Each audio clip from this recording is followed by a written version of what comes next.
Well, good afternoon. We are live, and you can join the conversation by calling us at area code 296-546, I'm sorry, area code 808-296-5467. You are listening to the Wall Street Business Network, which is KGU 760 AM, and this afternoon's conversation we're going to be talking about international attempts that have been made to curtail American sovereignty. And our special guest is Mr. Charles Goodwin, formerly the special agent in charge for the FBI here in Hawaii. And for those of you who don't know, Charlie, this is for our audience, but basically the special agent in charge is translates out to like local director or manager, big boss, understanding that there is only one director of the FBI. That's right. So yeah, the local big cheese. The local big cheese. In days gone by. Okay, all right. And so, ladies and gentlemen, what we want to talk about today is kind of focusing on a number of efforts that have been made to chop back American sovereignty by the United Nations or international organizations. And the gamut of these types of attempts run from attempts to control the internet, ownership and control of seabed resources within the U.S. Economic Zone, greenhouse gas emissions, and yes, even to small arms sales. And so, you know, adding fuel to the fire and perhaps momentum to all these efforts. If you're watching the media now, you will see from the media as well as our current political leadership that what's happened is that the politicians and the media have really wrapped themselves in this heinous blanket of the Newtown Elementary School massacre, and these groups hysterically calling for even a domestic as opposed to an international curtailment of the Second Amendment, American sovereignty, the right to bear arms. And we're going to be talking about all of these this afternoon, and we want to find out if there's a relationship between these international attempts and this latest drive for domestic gun control. Will one impact the other? And we're very fortunate to have Charles Goodwin here from the FBI, formerly with the FBI, to help us with some of the law enforcement perspective on some of these issues. And so, Charlie, let's talk first about this attempts made by the United Nations, and the International Telecommunication Union, to control the internet. And what was that all about, and what happened? Well, you know, I'm certainly no expert on these matters, but recently the United Nations, in my opinion, made a power grab, if you will, for governance of the internet. And the one thing that I think everybody was able to agree on, and they don't agree on many things in Washington these days, but on the 5th of December this year, the House voted 397 to 0. Well, that's an agreement. Calling on the U.S. to reject UN governance of the internet. So for once, there was total agreement in that respect. And this proposed internet treaty that got shot down, I gather, would have given various national governments greater power to control data traffic and international phone calls. And the concern was something having to do with censorship? Well, exactly, yeah. It would give them much greater ability, even than they have in some of these nations today, to censor the internet. And as you well know, certainly areas in Syria, for instance, right now, they turn it off and on and seriously impede people's access to the internet. And that's absolutely a tool to keep information from flowing to the people. So the bottom line of this particular proposed internet treaty was that at some conference, United Nations conference in Dubai, some 20 countries joined the United States and said, dead on arrival, we're not doing this. Right, exactly. But it's been characterized as the biggest power grab in the UN's history. Was there something the UN was going to get out of it financially, or these countries? I'm not aware of that. Okay. I can't speak to that. All right. Let's move now to perhaps a more controversial topic than the internet, and that is the UN Law of the Sea Convention, which many academics in the media jump up and down and talk about. That's the U.S. has caused a lot of problems by not ratifying this Law of the Sea Convention. And for the benefit of our audience here, Charlie, what's your understanding as to what that controversy or that law, the controversial piece of the Law of the Sea Convention is all about? Well, I think in its simplest terms, the convention defines the rights and responsibilities of nations in their use of the world's oceans and establishes guidelines for businesses, the environment, and the management of marine natural resources.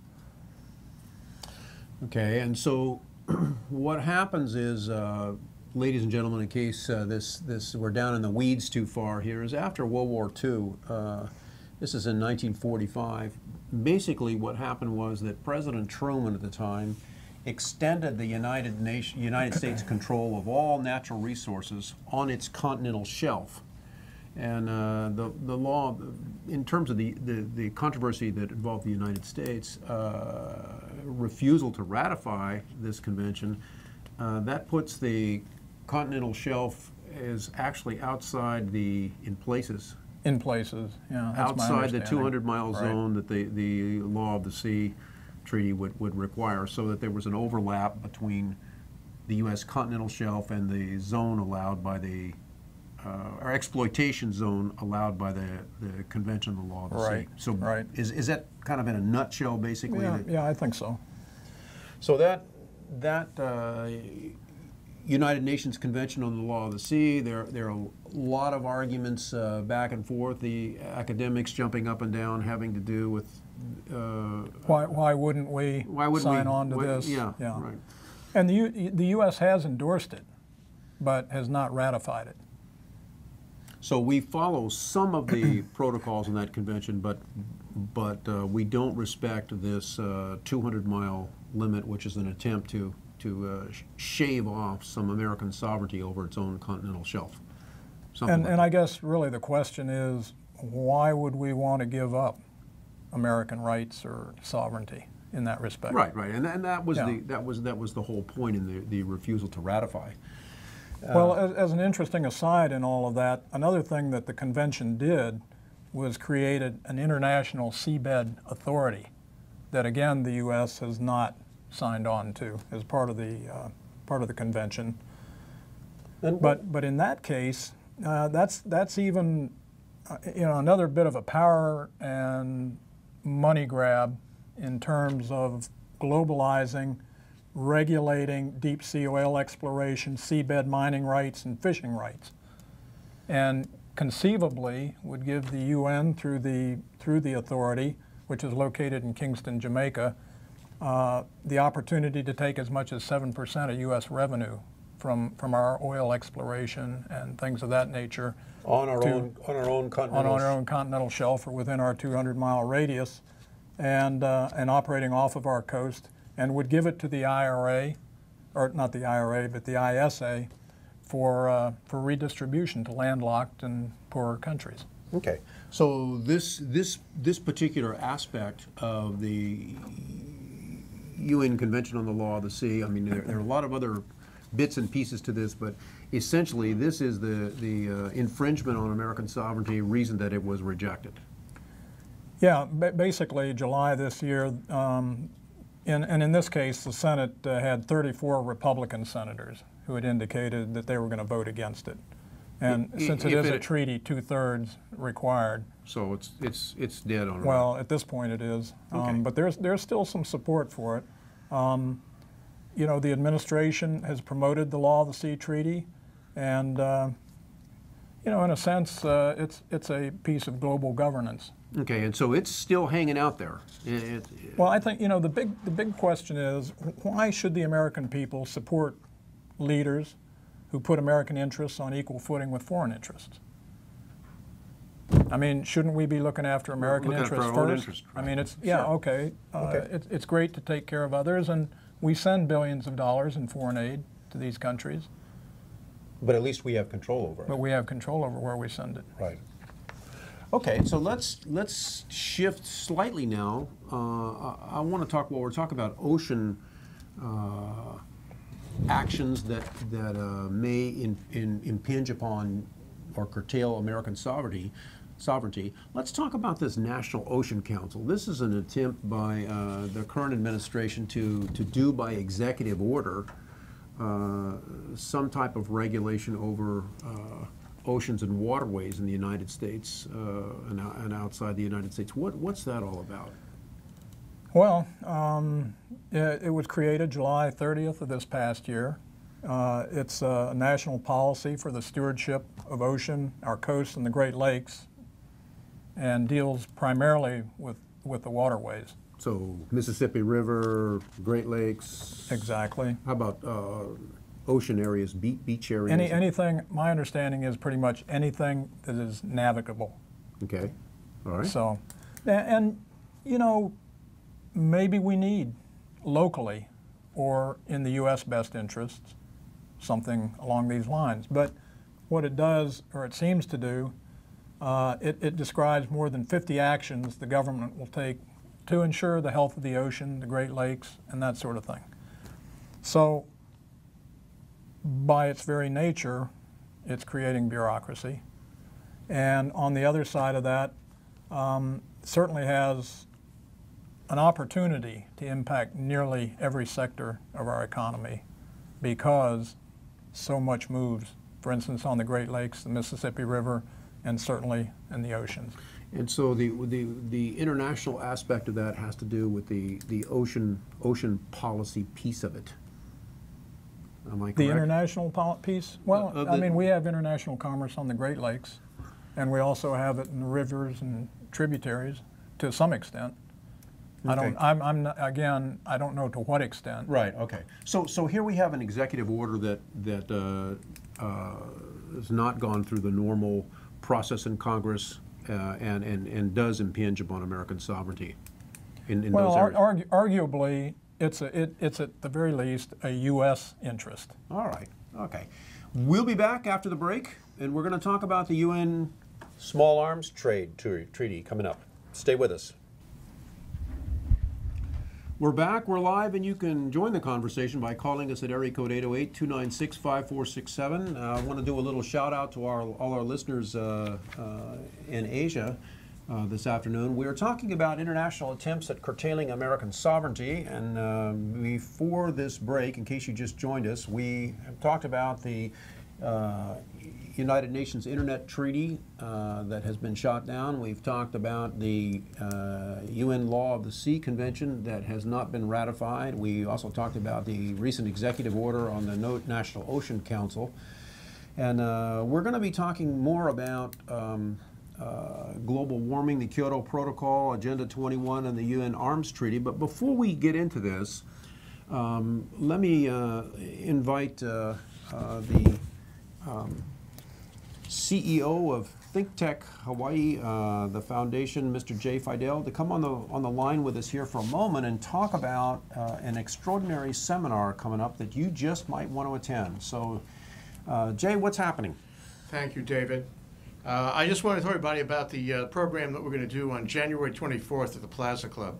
This is the ThinkTech Hawaii Venture Capital Association annual Deal of the Year Award and the Entrepreneur of the Year Award.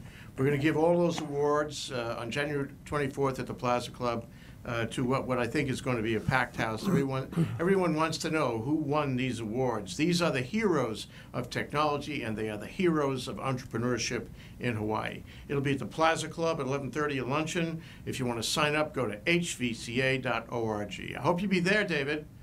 All righty.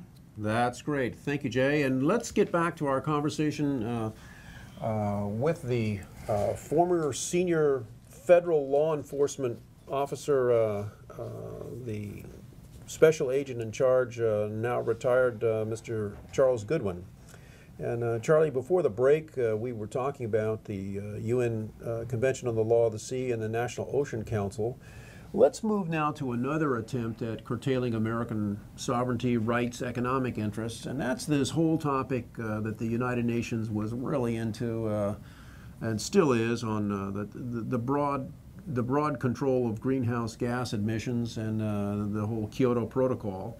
And for those of you in the audience, you'll probably remember the attempts made by the United Nations that failed so far, and the movement by the EPA with all kinds of regulations to do what, by way of backdoor federal regulation, what the UN Convention on Global Warming might have done. But the Kyoto Protocol, interesting development that has occurred, Charlie, and how has the U.S. Performed in terms of its greenhouse gas emissions recently? What's happened?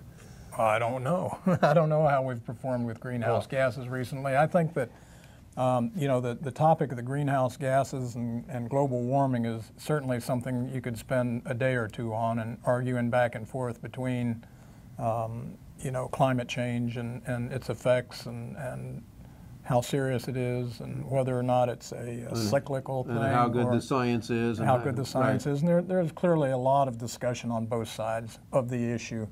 I think that everybody, well, not everybody, obviously, but a great school of thought is that human activity is likely responsible, at least for some of the observed global changes. Now, a lot of people don't agree with that, and as we said, there's science on both sides of it. But the Kyoto Protocol, the U.S. has not signed on to it, has not ratified it. Canada has withdrawn from it. And certainly China and India, by all estimates, are set to overtake the United States in the very near future as the largest producer of greenhouse gases. And yet China is insisting and proposing that the U.S. should sign on to the Kyoto Protocol. Well, one of the recent developments in energy in the United States has been the whole explosion in the production of natural gas. I guess I shouldn't use the word explosion with natural gas in the same sentence, but the development of the increase in natural gas production and usage in coal-fired plants.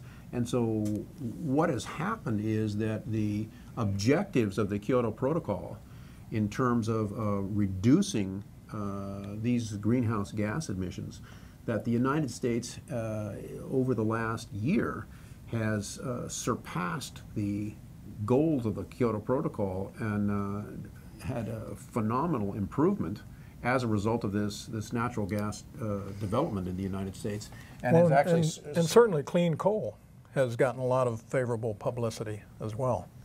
So this area of global warming, the Kyoto Protocol, I mean, the taxes that have been proposed by the EU on various airlines have been rejected by China, and there's going to be a lot of controversy over that because it does, you know, infringes on the on sovereignty. At least that's China's perspective, and so we'll see some blowback on this. Let's talk about Agenda 21. Yeah, actually, just to back up for a second, you know, under the United Nations framework, the Kyoto Protocol, the signatories would set binding obligations. That's right. Yeah, and of course those binding obligations would have a brutal impact on American business. But it's good to know that the U.S. is doing well on its own. Yeah, absolutely. A very positive development. The other piece that we want to talk about here very quickly is this Agenda 21, and what is that all about, Charles? Well, we just touched on it a minute ago. It's not a treaty, so it hasn't been formally debated in the Senate, and it's not proposed as a treaty. It's a non-binding, voluntarily implemented plan of action with regard to sustained development, and it particularly focuses on cities, individual cities. And at this point, don't hold me to these numbers, but I think there are some 1,200 signatories to it worldwide, and nearly half of them are in the United States. I think something like 528. And so it's actually the International Council for Local Environmental Issues, which again sounds like a very worthy cause. And be given some consideration. This Agenda 21 has some international sponsorship push, or is it entirely U.S. domestic? Well, there's clearly some international push on it. I mean, it comes out of the United Nations plan on environment and developmental activities. So, but again, it's not gotten a lot of lift. It has been supported by several people in Congress. A number of the states have actually rejected it. And it's been vilified by some of the organizations as a big power grab, you know, a movement within the U.S. Yeah. Yeah. Well, we've got an audience that's probably they're thinking, well, this particular guest on the radio show, a former special agent in charge of the FBI. Let's get on to the guns, the arms, and kind of get into that. And so I thought maybe you dragged me on here as a lawyer to talk about all the international law. No. With you. I think the point that of the conversation here is to look at a number of efforts that are being made that have the effect of chopping back on American economic interests or chopping back on American sovereignty. And one of them that is a very touchy one is this UN Arms Trade Treaty. And no question about it, and it's gotten, you know, a lot more lift just recently in light of the tragedy in Connecticut. And so let's be real clear about the Newtown tragedy. I mean, this is was a slaughter conducted by an animal, you know, please don't call this show and say that, you know, we don't respect or appreciate the lives of these little children, and that wasn't some kind of nasty murder, slaughter, which it was. And so, but let's look at this in the context of the UN Arms Trade Treaty, and then we'll talk a little bit further in the program about the very explosive subject now current on gun control, which you know a lot about, Charlie. Well, I've been involved in the business for roughly 40 years. I mean, I was. Right, and you were formerly the senior law enforcement officer for the federal government here in the Pacific, basically. And so let's talk first about the UN Arms Trade Treaty. And so what is that about, and where is it? Well, right now it's not moving, but could get some lift. It's potentially a multilateral treaty that would regulate the international trade of conventional weapons. So, and we're talking primarily about firearms. Firearms, okay. And the U.S., and again, probably these numbers are not exact, but something in the neighborhood of $85 billion in trade, the U.S. in conventional weapons. The U.S. is responsible for about 40% of the world's trade in conventional weapons. And so the effect of this treaty would be what? Well, it'd be very far-reaching, potentially, in terms of its impact on the U.S. Although the advocates say that it will not, that each state, and when we talk about state, I don't mean in the United States, I mean nation state. Each nation state. Okay. Each nation state would maintain the ability to set their own rules and regulations and that sort of thing. But the reality is it certainly would impact international commerce and the trade outside of the United States. Many people are concerned that it would infringe on people's Second Amendment rights.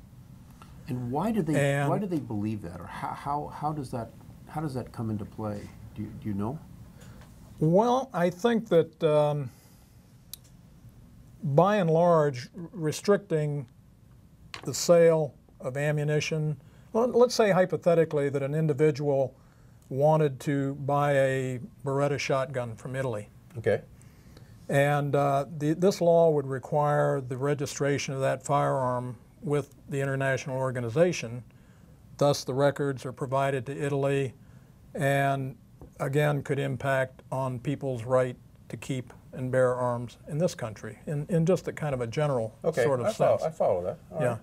So that's potentially how it could impact.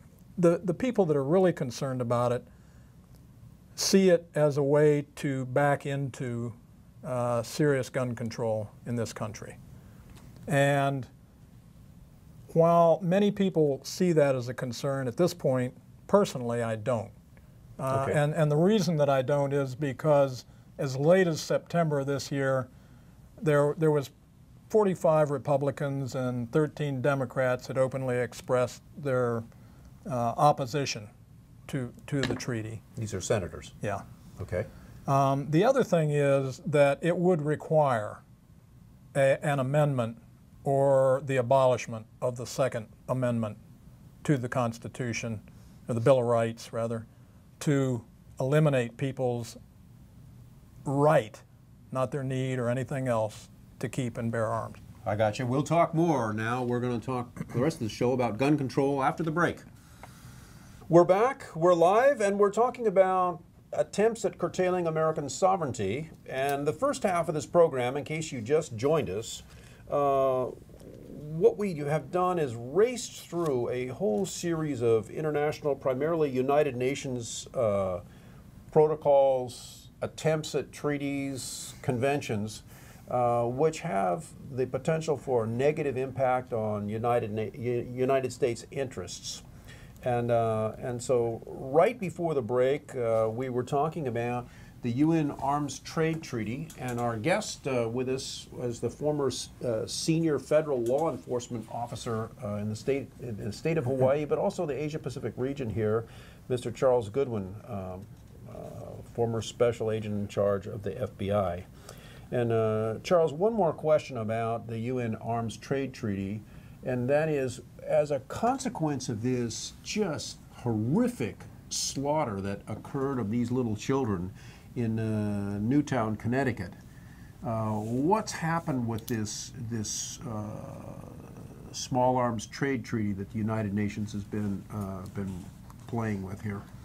Well, first thing I want to do is correct a misstatement that I made. I said it was an $85 billion a year trade for the U.S. It's $55 billion a year in small arms. So I wanted to correct that. Back in July of this year in 2012, and this is before, obviously, before the incident in Connecticut, the United Nations again started talking about this UN treaty, small arms treaty, and it was pretty much dead at that point. Well, back up a minute. It was dead from the Bush administration, who had not signed on to it or endorsed it. But back in 2009, the current administration, the State Department, and Hillary Clinton basically expressed an interest in overturning the U.S. position on the UN treaty. And they expressed an interest in at least talking about it. They weren't signing on to it, but they were going to talk about it. They wanted to talk about it. And that is what, with the U.S., again, involved in about 40% of the world's trade in conventional weapons. Firearms. That gave the UN proposal brand new emphasis. So that's basically where we are today. It's actually scheduled for further talk at the UN in a conference scheduled in March of 2013. Okay. So that's where the UN I call it the small arms, but it's the UN Arms Trade Treaty. Okay, and in our prior segment, you indicated that there's a perspective, a number of Americans see the potential for this UN Arms Trade Treaty, if it were ever to be enacted, as impinging upon the Second Amendment right to bear arms. That is a pretty solid feeling among a lot of people, that they think this is a way to back into U.S. gun control. Yeah. Okay. All right. Now, I think I expressed, I'm not particularly concerned about that issue of it right now because of the fact that it would require a two-thirds majority of the Senate to approve. You'd have to change the Second Amendment. And I've had a friend of mine who's that I correspond with on occasion. He's a rabbi in the Northeast, and that's exactly what he's proposing. He said we really should have a convention to consider changing or abolishing the Second Amendment. And I told him I couldn't agree with you less. I couldn't agree with you. Yeah. Yeah. All right. Exactly. Well, let's talk about the Second Amendment, the Bill of Rights here. You know, for those of you listening in the audience who may not agree with the Second Amendment, let me just ask you to listen, open yourself up intellectually at least, and let's talk about some of the facts here. And remember that the creation of the Second Amendment as part of the Bill of Rights was critical to getting the U.S. Constitution passed. It's part of our rule of law. And right now, in the wake of this heinous slaughter that took place in Newtown, Connecticut, the emotional reaction in the media and political leadership has been all over the issue of gun control. And so, Charles, you know, as a former special agent in charge of the FBI, let me ask you, is there a law that we could create that would have prevented this situation at Newtown, Connecticut? In my opinion, no. So, I think there are a lot of laws on the books in every state that seek to prevent these things from happening. Murders against the law in every state of the union. Right. You know, most states restrict the sale of guns in one way or another. Here in Hawaii, for instance, all firearms are supposed to be registered, long guns and short guns, semi-automatic. So there are plenty of laws on the books. I don't think the law and law enforcement per se are the issue. what's the issue here then? In my opinion, it's a mental health issue more than it is anything else. Well, wait a minute now. The media, the president, and many of the political leaders are now saying in the wake of this horrific slaughter that took place of these little innocent little kids, they're saying that we need to have a national discussion. We need to put the issue on the table and talk about it. In fact, the president has even appointed a commission to work on this. Headed by the vice president. All right. And so putting the issue on the table, let's talk about which issues should be on the table. Well, exactly. So you're saying one of the key issues is mental health. Yeah, I think all of these issues, there are a number of issues that need to be on the table, but none to the exclusion of others. Okay, so why is mental health, why does that need to be on the table? Well, virtually all of the people that have been involved in these, particularly the mass shootings, have been mentally unstable. And we've got an entire population of people in this country, in my opinion, thanks to the ACLU and a number of others who have virtually closed our mental hospitals in this country. And the one story that really, in my mind, in the last week, brought it home was following this incident in Connecticut was a woman who came on the Today Show, and she talked about her 13-year-old son. Okay. And she said, I could be the mother of the Newtown shooter. And she went on to explain that her son exhibits virtually all of the characteristics of the people involved in these mass shootings. And there's been a significant amount of resources and research devoted to looking at mass murders over the years. And she is afraid of her son. He's threatened her. He has threatened to do her harm, to harm himself and harm others. And she can't control him. She can't control him. And he has periods where he is a loving son, but she never knows what's going to set him off. And she can't get him the mental health that he needs. And if you look at all of these people, Columbine, the people that are involved in these, clearly is a mental health issue. Most of these firearms have been used in Connecticut, going clear back to Columbine. The guns were obtained legally in virtually every case. Legally obtained. In this case, in Connecticut, the mother had purchased the firearms and had taught her son to shoot in an attempt to bond with him and build some rapport. So no amount of gun legislation, arguably with the exception of eliminating guns completely, would have had the desired effect. Well, that's not going to happen because people are not going to voluntarily surrender their guns. That's Well, I would hope not. You know, it's in the Bill of Rights.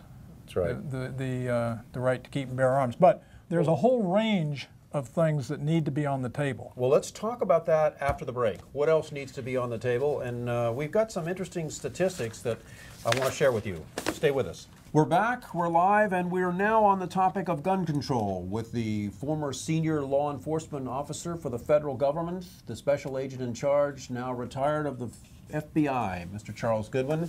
And we're talking about gun control in the wake of this just disgusting slaughter of these little children in Newtown, Connecticut. And if you just joined us,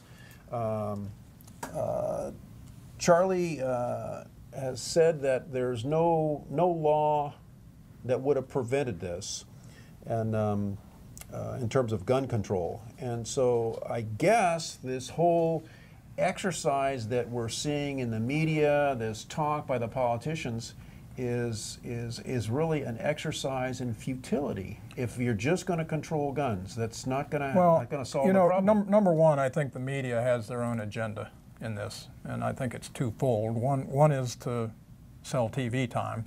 Okay. But I think the other is, you know, an indication that they would like, at a minimum, to reinstate the ban on assault rifles, and probably to ban them altogether. So, but I'm hoping that the President's Commission, I sincerely hope that it is of some value, and that they don't just talk about gun control, but we need to talk about, as I indicated, the mental health issue, which I think is critical. Some of the other things that we really need to look at are the video gaming industry, okay, the media exposure given to these things, and the internet. This is why a lot of these people do this, right? Yeah, absolutely. And we could talk for hours about this. But the media exposure that's given, some of these people are basically given rock star status, and we forget about the names of the victims that are involved. Right. You've got the whole Hollywood issue. I mean, where's Hollywood on this? Where are they on the violence issues and the guns and all the TV shows and that sort of thing? They're in kind of a hypocrite status as far as I'm concerned. I would think so. And then what about a discussion on the responsibility of families and the individual and the accountability and those sorts of things? Because when you really, it is a cliche that people kill, guns don't. But that's the reality. Guns don't go out and kill people. Charlie, the statistics are something that I want to cover very quickly here with you now. If we take mass killings, say three individuals or more since 1950, with firearms, how many of those have been in gun-free zones? Well, almost all of them. But there's been a lot of research done, and there have been several, particularly post 2000 and was it 4 when the ban was lifted on assault weapons? Right. I think it was 2004. One person in particular, it's a professor at Yale University, John Lott, and just to read a quick quote from him, he said that with just one single exception, the attack on Congressman Gabrielle Giffords in Tucson in 2011, every public shooting since at least 1950 in the U.S. in which more than 3 people have been killed has taken place where citizens are not allowed to carry guns. That means... Now, you know, basically what he is saying, and if you look at the facts, these mass shootings, where have they happened? In really soft target areas like schools, churches, synagogues, shopping malls, restaurants, places where people typically do not carry guns. Right. You know, Charlie, I have a right to life, liberty, and the pursuit of happiness, just as you do. And that right to life includes the right to my physical security, just as you have the right to physical security. And that right extends to my home, I believe, right? It does, but just as importantly, to outside your home. It extends outside my home. And so one argument that I hear from people a lot is that, well, you don't need your guns. And my first response is, well, wait a minute now. This is a Bill of Rights, not a Bill of Needs. Right. And the other is that you don't need your guns because we have law enforcement to protect you. Well, you know, I heard a great quote the other day. When seconds count, the police are only minutes away. Now, how often can the police be, and I am not saying that every citizen should be carrying a gun, not by any means. Don't misunderstand me in that respect. But there are a lot of occasions, and the media never talks about them, where people with firearms have been in a position, and I myself, on a number of occasions, not only as a police officer, because I was a police officer in metropolitan Atlanta before I joined the FBI for 9 years, where being at a place at a certain time and with a firearm, people are able to prevent a shooting or a murder or a crime from being committed. You know, the last several days, the media has been just full of this awful event that occurred in Newtown, Connecticut. Understandably. Okay, but have there been instances in which citizens carrying firearms have blocked similar mass shootings? There was one last week. What? There was one last week in San Antonio, Texas. What happened there? Well, a guy named Jesus Garcia, he apparently had some disagreement with his girlfriend. He started shooting, he shot at in a movie theater, a police car, and bystanders from a nearby restaurant. And as he entered the movie, shooting, an off-duty police officer, female officer, shot him. And he was in a position coming into a theater, coming from a restaurant, through the mall and into a theater, in a position to hurt a lot of people, and was immobilized by an off-duty police officer. So this is the flip side of that slaughter that occurred in a movie theater in Colorado. Yeah, and you know, these things don't happen very often. I understand. I mean, since Columbine in 1999 in this country, something like 260 people have been killed in what have been described as mass murders. Now, maybe they didn't all involve guns, but most of them did, clearly. 3,000 people a year drown in this country accidentally each year. And in terms of other homicides, there were 13,913 murders in this country, according to the Uniform Crime Reports in 2011. So while the act is horrific, and it clearly and justifiably gets a lot of media attention and brings focus to the problem in terms of the, and I don't mean to minimize this in any sense, but the problem is not a huge problem in terms of the numbers.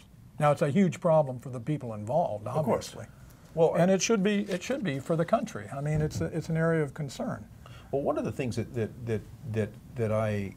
I notice in going through these issues that need to be on the table, in addition to, and these are the issues to talk about to resolve horrific problems like this, mass violence, is that it's not the guns. And one of the things that is on the table that you mentioned before is kind of the morality.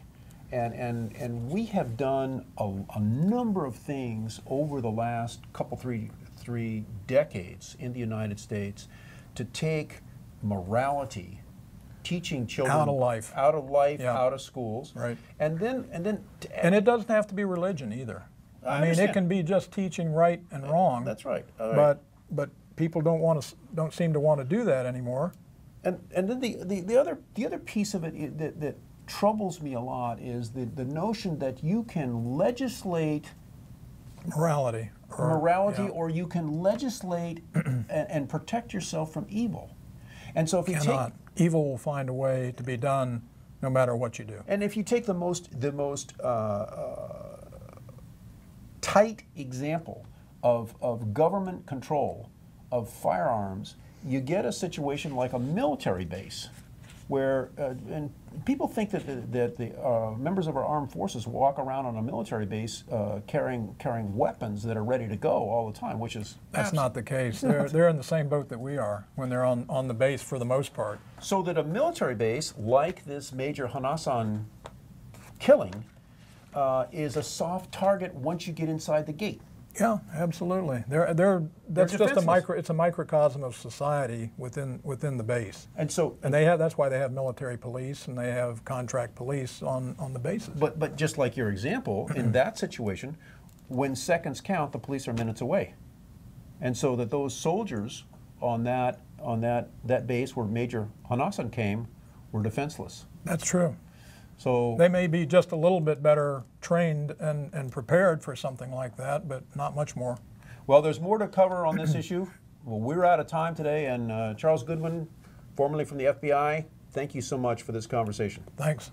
And Merry Christmas, by the way. Merry Christmas to all of you. Have a safe drive home.